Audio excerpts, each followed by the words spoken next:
And so resentment can tell you you've got something to say. You bloody well better say it. You gotta free yourself from what's oppressing you. You have to stand up for that, because otherwise you become oppressed, and then once you're oppressed, that's just not so good. And so, like in your marriage and your relationships, you got to tell people what you're thinking. You don't have to assume you're right.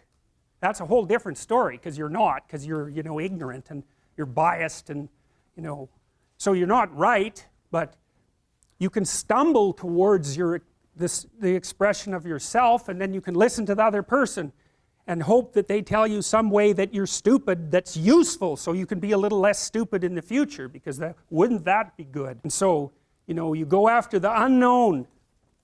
You don't protect what you know. You already know what you know.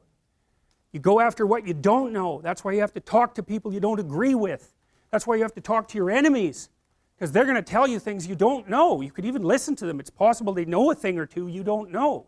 But people don't like that, you know. They just talk to people who think the same way, and then they just stay stupid.